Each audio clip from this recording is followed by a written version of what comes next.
आज हमारे साथ विद्वत्ता एवं विनम्रता की प्रतिमूर्ति, सरल एवं सहज व्यक्तित्व की धनी, गुरुकुल नजीबाबाद की संचालिका एवं संस्थापिका पूज्य आचार्य डॉक्टर प्रियंवदा वेद भारती जी हैं।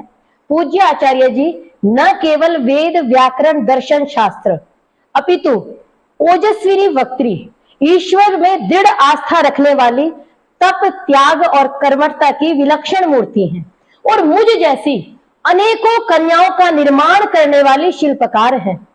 आपके लिए मैं दो शब्द कहना चाहूंगी कि अंधेरों से उजालों में चमकाया है आपने, पतझड़ से गुलशन को महकाया है आपने, और ज्योति से ज्योति जलती रहे ज्ञान की, यही सोच स्वयं को जलाया है आपने, और मिलती रहे छांव हर आते हुए मुसाफिर को, एक ऐसा स्नेह तरु लगाया है आपने, एक ऐसा स्नेह तरु लगाया है आपने। तो आइए ऐसी वंदनीय आचार्य जी से हम थोड़ा सा वार्तालाप करते हैं।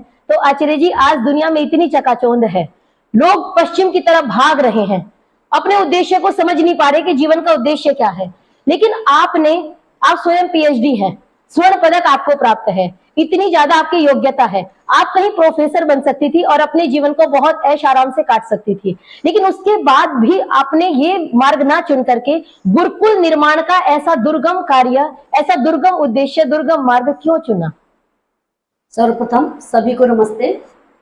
प्रिय डॉक्टर आयुषी, ये जो आप प्रश्न कर रही हैं, ये प्रश्न बहुत बार मेरे से किया गया और मैं वही उत्तर आपको देना चाहती हूँ जी कि गुरुकुल में अध्ययन काल से ही, जब मैं पाणिनि कन्या महाविद्यालय में अध्ययन कर रही थी, उस समय से ही हमारी पूज्य दोनों आचार्य जी, पूज्य आचार्य डॉक्टर प्रज्ञा देवी जी एवं पूज्य आचार्य मेधा देवी जी, इन दोनों के चरणों में रहकर मुझे पढ़ने का अवसर प्राप्त हुआ। उस अध्ययन काल से ही मेरे मन में कुछ ऐसी इच्छाएं थी कि अपना कार्य या अपने स्वार्थ की पूर्ति तो सभी लोग कर लिया करते हैं, मुझे कुछ समाज का उपकार करना है, समाज का कार्य करना है। हालांकि मेरे पास उस समय संपूर्ण संस्कृत विश्वविद्यालय से भी कुछ प्राप्त आए, ऑफर आए, इसी प्रकार बीएचयू से भी कुछ ऑफर आए, और हमारे पूज्य आचार्य जी ने भी मुझे कहा, लेकिन कहा नहीं, मैंने कहा नहीं, मुझे समाज सेवा करनी है, मुझे ऐसी कार्य नहीं करना कि प्रतिदिन वही बातें दोहराओ, वही विषय पढ़ाओ, बल्कि समाज सेवा का जो आनंद होता है वो बहुत अधिक होता है और उस आनंद को मैं प्राप्त करना चाहती हूँ। और इसी के साथ साथ मैं समझती हूँ मेरे पूज्य पिताजी का भी कुछ अंश कार्य कर रहा था, क्योंकि मेरे पूज्य पिताजी आर्य समाजी बने और उनकी इच्छा थी कि मेरी बेटी आगे गुरुकुल खोले। उनकी ये भी इच्छाएं मेरे मन में थी कि उनकी इच्छाओं को मैं कैसे पूरा कर सकती हूँ। तो मैं समझती हूँ गुरुकुल का जो उद्देश्य था वो बहुत अच्छा था, और इससे बढ़कर के परोपकार का कार्य और किस माध्यम से हो सकता है। तो मैंने इस माध्यम को चुना कि गुरुकुल के माध्यम से बहुत से लोगों की सेवा हो सकती है, बहुत सी बेटियों की सेवा हो सकती है, उनको योग्य बना करके समाज के लिए अर्पित किया जा सकता है। तो मैंने इसीलिए इस मार्ग को चुना। जी, और एक प्रश्न और है कि आचार्य जी, जब नजीबाबाद में आपने स्थापना की तो एक तो कितने वर्ष हो गए, और आपने नजीबाबाद क्षेत्र ही क्यों चुना? क्योंकि इतना बड़ा भारतवर्ष है और बनारस से आपने अध्ययन किया, आपने बताया, तो फिर आपने नजीबाबाद क्षेत्र ही क्यों चुना?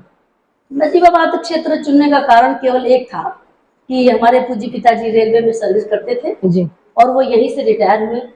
जब पिताजी रिटायर हुए तो मुझे लगा कि उस समय मैं भी अवकाश प्राप्त करके यहाँ नजीबाबाद में आ गई। अब मैंने अपना कार्य क्षेत्र चुनना था। मुझे बेंगलोर आदि से बहुत से स्थानों से आए कि भाई आप यहाँ पर गुरुकुल खोल लीजिए, आपने गुरुकुल खोलना है। मैंने कहा नहीं, जहाँ मेरे पिताजी हैं वहीं रह करके मैं इस कार्य को प्रारंभ करूँ तो पिताजी को शांति मिलेगी। तो इसीलिए मैंने नजीबाबाद का चयन किया। अच्छा आचार्य जी, नजीबाबाद की जो भूमि है ये ना तो आपकी जन्मभूमि रही है और ना विद्या भूमि रही है। तो जब आपने निश्चय किया होगा कि इसको कर्म भूमि बनाया जाए, उस समय ना तो सोशल मीडिया था, न इतने सारे प्रचार के माध्यम थे, आपको धरातल पे जाकर के लोगों से पर्सनली मिलना पड़ता रहा होगा, बहुत ज्यादा बड़ी विरासत नहीं थी, जैसे लोग चांदी की चम्मच लेके पैदा होते हैं, बहुत ज्यादा भौतिक साधन नहीं थे। तो आपके लिए ये सब करना, क्योंकि कई बार लोग सोचते हैं आज तो सोशल मीडिया है, मैंने विचार किया तो लोगों ने बड़ा सहयोग किया गुरुकुल के लिए, लेकिन आपके पास तो सोशल मीडिया जैसा उस समय साधन नहीं था। तो आपके लिए कितना श्रम साध्य रहा, और कई बार ऐसा भी लगा होगा अरे बड़ा दुर्गम पथ चुन लिया। तो इसके विषय में मैं आपसे जानना चाहूंगी। इसके विषय में मैं कहना चाहती हूँ कि ये बात सत्य है कि मेरे पिताजी बहुत धनवान नहीं थे। जी धनवान होते तो शायद इस गुरुकुल का रूप कुछ और ही होता, जी लेकिन करना तो था जी कार्य। जब मैंने संकल्प ले लिया तो उस कार्य के लिए मुझे आगे बढ़ना था।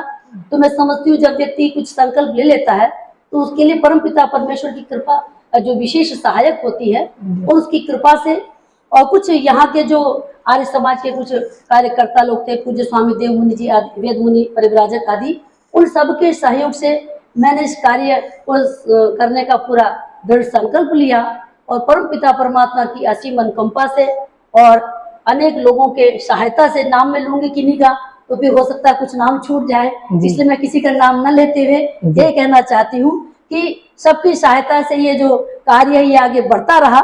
समस्याएं तो बहुत आई जी और अभी भी आ रही है, जी। लेकिन उन सभी समस्याओं को मैं एक तरफ करते हुए अपने संकल्प को लिए हुए आगे बढ़ रही हूँ। इसमें मेरी बहन रितंबरा जी और परिवार के लोग भी बहुत सहायक रहे जी। और कार्य आगे चल रहा है। आप देख रहे हैं कि आज भी हम सफलता के साथ आगे बढ़ रहे हैं। जी आचार्य जी, आपका संघर्ष तो हमने देखा है, चाहे वो गुरुकुल की छोटी छोटी ईंट से लेकर के आपका स्वेद, आपका रक्त इस गुरुकुल की भूमि में लगा है। तो हम सभी, मुझसे पहले जो लोग होंगे, हम जब आए थे तो कच्चा गुरुकुल था, कितने संघर्ष आपने किए वो सब परिश्रम हमने देखा है, तो हम जानते हैं कि आपका कितना संघर्ष है।